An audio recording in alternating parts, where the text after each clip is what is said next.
Hello friends, super magic રસોઈમાં મિત્રો હું આપનું સ્વાગત કરું છું। આજે હું ઘઉંના લોટને આપણે કાયમને માટે કેવી રીતે સાચવવો ને એનો વિડીયો લઈને આવી છું મિત્રો। તો તમને ચોક્કસ આ વિડીયો કામ લાગશે। તમને ગમે તો લાઈક કરજો, શેર કરજો અને સબસ્ક્રાઇબ કરવાનું તો ભૂલતા જ નહીં। તો મિત્રો આપણે ઘઉંનો લોટ આપણે જો ઘંટીએ દળાવવા જઈએ છીએ ત્યારે એકદમ ગરમ લોટ હોય છે અને જો તમારો લોટ ઘંટીએ પડ્યો રહે ને મિત્રો તો પણ અંદર જીવાત થઈ જાય છે। આ પણ તમે નોટ કરજો। આખી રાત જો તમે બીજે દિવસે લેવા જાવ ને તો 100% તમારા લોટમાં જીવાત હોય જ છે, કેમ કે ફ્લોર મિલમાં એટલી તો જીવાત હોય જ છે। એટલે તમારે ઇન્સ્ટન્ટ કે ગમે ત્યારે લોટ દળાવવાનો ટાઈમ લઈને તરત જ લોટ લઈ આવવો જોઈએ। અને પછી ઈ લોટને તમારે હું તમને એની મેથડ બતાવું। અને તમે જો ઘરે દળતા હોય તો કોઈ પ્રશ્ન જ નથી। તો જો આ લોટને હું અત્યારે ઘંટીએથી દળાવીને લઈ આવી છું ડબ્બો। હવે આ લોટ એકદમ ગરમ છે મિત્રો। તો પેલા તો આપણે શું કરવાનું છે, લોટને ઠંડો કરવાનો છે। ઠંડો કરવા માટે પેલા તમારે આપણે લોટ લઈ આવ્યા હોય તો ઘંટીનો લોટ હોય બહારથી દળાવ્યો હોય તો ચાળવો જ પડે છે। ઘરે તમે દળ્યો હોય તો નો ડાઉટ, પણ એને ઠંડો તો કરવો જ પડે મિત્રો। તો પેલા શું કરવાનું છે, આપણે આ રીતે જો મેં ઘંટીએ દળાવ્યો છે તો પેલા તો હું આ લોટને ચાળી લઉં છું। એકદમ ગરમ લોટ છે મિત્રો। જો તમે આમને આમ ડબ્બો રાખશો ને તો પણ તમારા લોટમાં એકદમ ગરમીને હિસાબે બગડી જાય છે। તો પેલા તો તમારે આ રીતે ગરમ લોટ હોય ને તો મોટા વાસણ છે, ટબ છે, એ રીતે તમારે એમાં નાખીને આ રીતે ઠંડો કરી લેવાનો। ચાળતા જાશો ને એટલે ઓટોમેટિક એર જાતી જશે અને ઠંડો થતો જશે।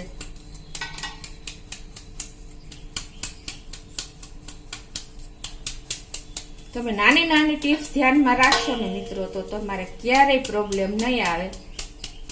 જો તમે ઘંટીનો લોટ હોય એટલે આપણે ચાળીએ એટલે કોઈ આપણે ઘંટીના ગંઠા છે કે કાંઈ પણ છે એ નીકળતું જાતું હોય છે।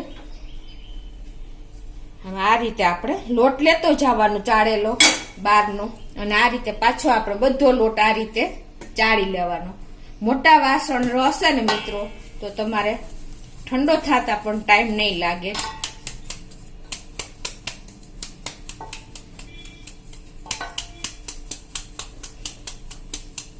જો તમે આપણે ઘંટીએ દળાવ્યો હોય કે ઘરે દળ્યો હોય, ઘરે દળ્યો હોય તો ઘણા લોકોને ચાળવો નથી પડતો।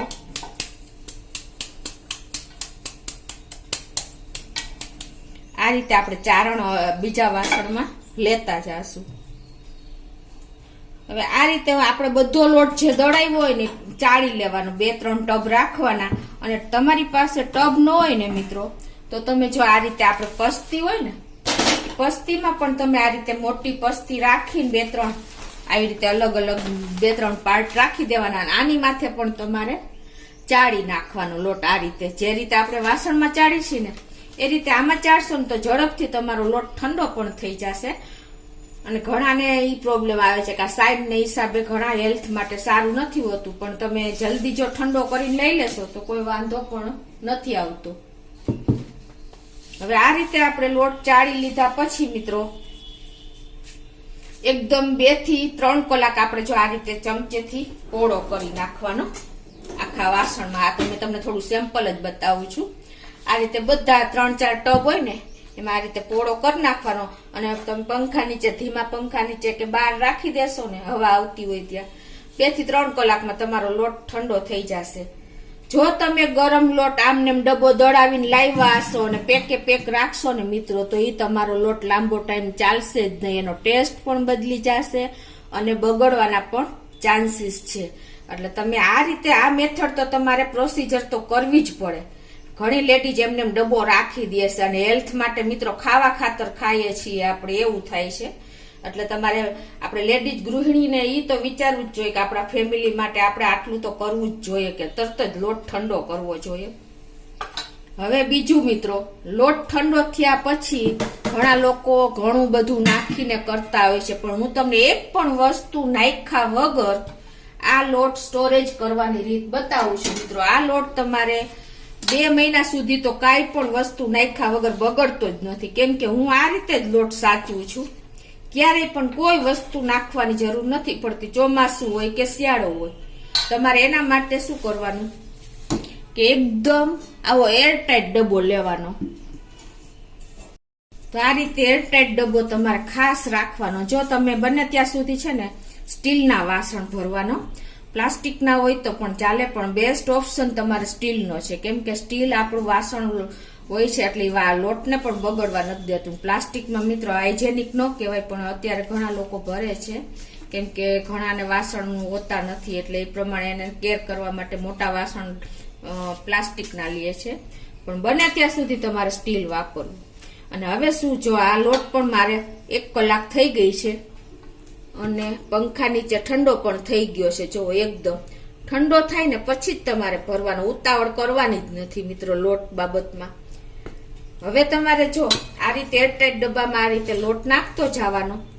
કોઈ પણ વસ્તુ હું આમાં વાપરતી નથી, તમાલપત્ર નહીં, મરચા નહીં. ઘણા લોકો મરચા, તમાલપત્ર, બાકસ, પછી આખું મીઠું, લીમડાના પત્તા, લીમડાની દાંડી નાખીને પણ લોટ સાચવતા હોય છે મિત્રો. આમાં કોઈ જાતની વસ્તુ તમારે નાખવાની નથી. હું તમને ગેરંટી સાથે કહું છું કે આ લોટ તમારો 2 મહિના સુધી બગડશે નહીં. જો તમે લોટ ઠંડો તો કરવો જ પડશે મિત્રો, પછી તમે એમ કહેશો કે ગરમ લોટ ભરી દીધો અને બગડી ગયો, તો એ બગડવાનો જ છે. તો હવે તમારે જો આ રીતે એરટાઈટ ડબ્બામાં સ્ટીલનો ચોખ્ખો કરેલો ડબ્બો હોય એમાં આ રીતે લોટ નાખતો જવાનો.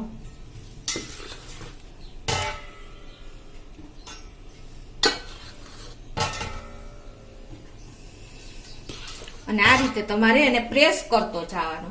જો મિત્રો લોટમાં પોલાણ રહેશે ને તો પણ તમારો લોટ બગડે છે મિત્રો. એમાં એર જાય છે, એટલે ઘણી વખત તમે લોટ લેતા હો ને ત્યારે તમે બરોબર લોટમાં એર વહી જાય ને તો પણ ભેજ લાગી જાય છે.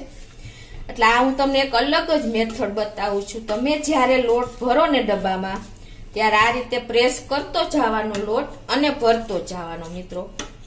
કોઈ વસ્તુનો આપણે ઉપયોગ કર્યા વગર 2 મહિના સુધી આ લોટ એવો ને એવો રહે છે, જીવાત પડતી જ નથી મિત્રો, કે નથી કોઈ જાતનો વાસ આવતી. હું વર્ષો થયા મિત્રો આ રીતે લોટ સાચવું છું, મારે કોઈ દી કોઈ પ્રોબ્લેમ આવ્યો નથી. 2 ને બદલે 3 મહિના ઘણી વાર થઈ જાય છે, પણ લોટમાં કોઈ વાંધો નથી આવતો, કેમ કે આપણે લોટ ઠંડો કર્યો પછી જ ભર્યો છે. એટલે આ રીતે તમારે પ્રેસ કરતો જવાનો.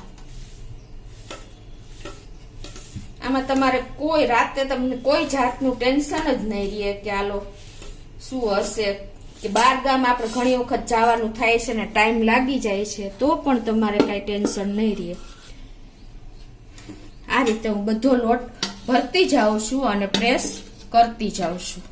દાબી દાબીને ભરશો ને મિત્રો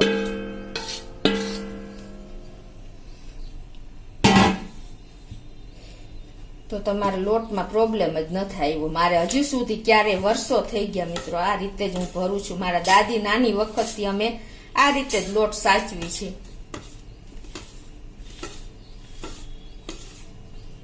જો આ રીતે તમારે ડીશ મોટી જાજુ હોય તો ડીશ રાખીને આમ પ્રેસ કરતો જવાનો, હાથેથી પ્રેસ કરતો જવાનો કે વાસણથી પ્રેસ કરતો જવાનો, અને પછી આમ એક સરખો તમારે લેયર કરતું જવાનું અને લોટ ભરતો જવાનો. અને આ જ રીતે તમે ચણાનો લોટ પણ સાચવી શકો છો મિત્રો. ઘણાને ચણાના લોટમાં પણ પ્રોબ્લેમ થાય છે કે બગડી જાય છે, ગંઠા પડી જાય છે, જીવાત ધનેડા પડી જાય છે. કોઈ જાતનો પ્રોબ્લેમ નહીં આવે, તમારે ફ્રીજમાં પણ રાખવાની જરૂર નથી. તો મિત્રો તમને મારી મેથડ સરસ જ લાગી હશે, ગમી પણ હશે અને ઉપયોગી પણ થશે મિત્રો. પછી તમારે શું કરવાનું, આવી રીતે આખો ડબ્બો પ્રેસ કરીને ભરી લેવાનો અને પછી તમારે આ રીતે એરટાઈટ ઢાંકણું ઢાંકી દેવાનું. અને બીજું મિત્રો, ઘણા લોકો અટામણ માટે એટલે કે રોટલી બનાવીને ત્યારે આપણે લોટ અટામણ માટે લેતા હોય છે, એ સીધો લઈને પછી વૈધો હોય ને લોટ પાછો ડબ્બામાં નાખી દેશે. એવું બિલકુલ નથી કરવાનું, કેમ કે એ લોટમાં ભેજ લાગ્યો જ હોય છે, કેમ કે અડધી કલાક 5-10 મિનિટ બહાર રહ્યો હોય ને ભેજવાળો લોટ થઈ ગયો હોય, અને એ પછી તમે ડબ્બામાં નાખો ને તો તમારો લોટ બગડી જશે. તમે આ પણ નોટ કરજો મિત્રો. તમારે જે, અને આમાં તમારે હાથ ક્યારેય નહીં અડાડવાનો, વાસણ રાખવાનું અને એરટાઈટ ડબ્બામાં ભરેલો હોય અને પ્રેસ કરીને ભરેલો હોય દાબીને તો તમારો લોટ બગડવાના ચાન્સીસ બિલકુલ નથી મિત્રો. અને પછી આ રીતે તમારે એરટાઈટ ઢાંકણું ઢાંકીને રાખી દેવાનો. આ લોટ મિત્રો તમારે કોઈ દિવસ 2-2.5 મહિના થઈ જાય છે ને તો પણ બગડતો નથી. તમે આ રીતે એક વખત મારી મેથડથી લોટ ભરજો અને તમે મને કોમેન્ટ બોક્સમાં જણાવજો કે આપણે લોટનું ટેન્શન રહ્યું કે નહીં. તમને ખાસ ઉપયોગી આ મેથડ થશે. અને તમને મારો વિડીયો ગમ્યો હોય તો લાઈક કરજો, શેર કરજો અને સબસ્ક્રાઇબ કરવાનું તો ભૂલતા જ નહીં.